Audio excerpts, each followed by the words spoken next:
सनसनीखेज हत्याकांड से मचा हड़कंप। बॉडी के टुकड़े टुकड़े किए जनपद शामली के कस्बा जलालाबाद देहात का निवासी इस्लाम पुत्र जानी 19 अप्रैल में लुधियाना के गोविंद नगर में अपने दोस्त व रिश्तेदार महफूज के घर पर कपड़ा खरीदने के लिए पहुंचा था। 19 अप्रैल के बाद युवक का पता नहीं चलने पर स्वजन ने थाना टिब्बा नगर में गुमशुदगी दर्ज कराई थी।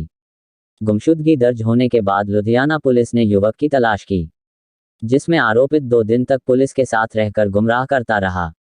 आरोपित गोविंद नगर से पानीपत फरार हो गया। पुलिस ने पानीपत हिरासत में लेकर पूछताछ की। आरोपित ने स्वीकार किया कि 6 हिस्सों में शव को काटकर बोरों में बंद कर नहर में फेंक दिया है। मृतक के स्वजनों ने लापता युवक के 1,70,000 रुपए पानीपत में आरोपित के भाइयों के पास होना बताया है। आपका नाम? मोहम्मद फुरकान। जिस तरह से आपका भाई 18 तारीख से गायब है और उसका शव बरामद हुआ है परसों, तो उसके बारे में आपका क्या कहना है?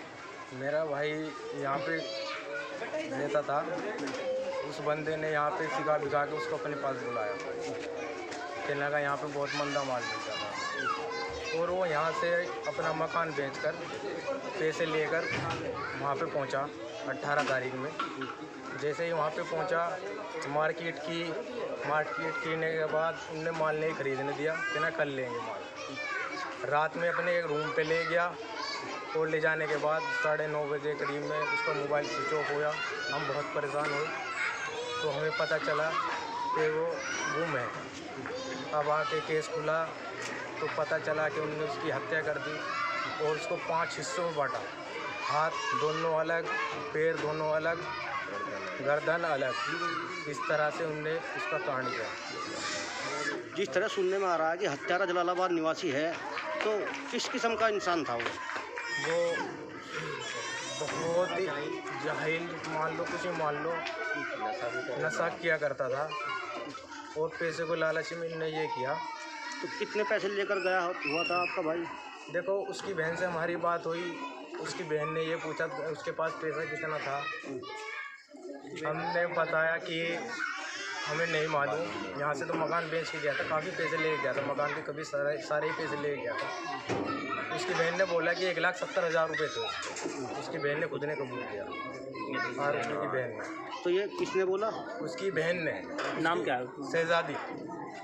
महफूज की बहन ने? जी, उसकी रिकॉर्डिंग भी हमारे पास है। और उसके जीजा ने उसको वहाँ से बुला लिया, उसके बिनोई ने, कि आप यहाँ आ जाओ कांड करवाने के बाद। और इसमें हमें लगता है सभी परिवार शामिल है। 1 हफ्ते तक के उन्होंने उसको कातिल को पनाह दी, अपने पास रखा। कहाँ पे रखा अपने पास? पानीपत में। परिवारजनों ने उसको? जी। तो अब आप शासन प्रशासन से क्या मांग करना चाहते हो? हम शासन प्रशासन से चाहते हैं कि जैसे कि हमारा भाई के साथ हो, ऐसा किसी के साथ ना हो। सरकार के साथ है, क्योंकि अगर उसे सज़ा नहीं मिली, वो आगे भी और कुछ करेगा। हम चाहते हैं कि उसे फांसी हो। बाकी सरकार से भी हमारी अपील है, सरकार से उसको फांसी की सज़ा हो। आपका नाम? याकूब है। तो आप इस्लाम का क्या लगते हो? बड़ा भाई। जिस तरह से इस्लाम की निर्मम हत्या की गई है, उसके बारे में आपको क्या जानकारी मिली है?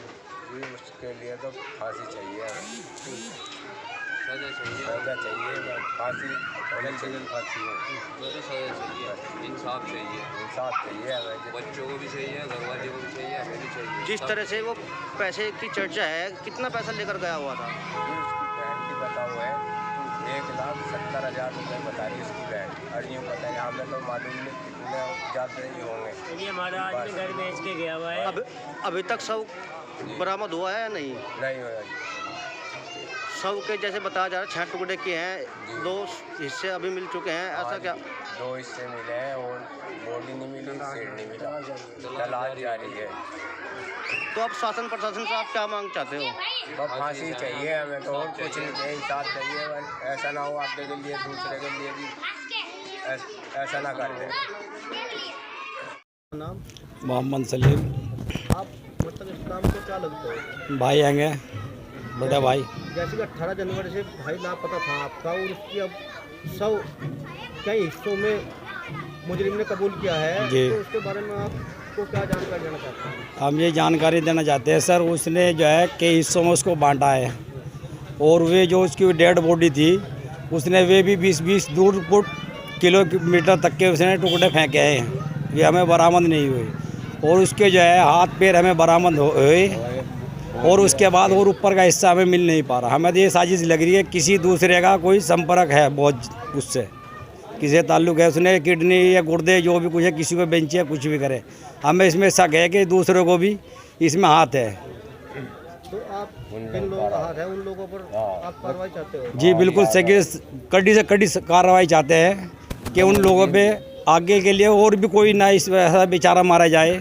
हमें तो ये चाहिए कि उसको, लड़के को और उस परिवार को जितने सबको फांसी चाहिए, सीधी बात है।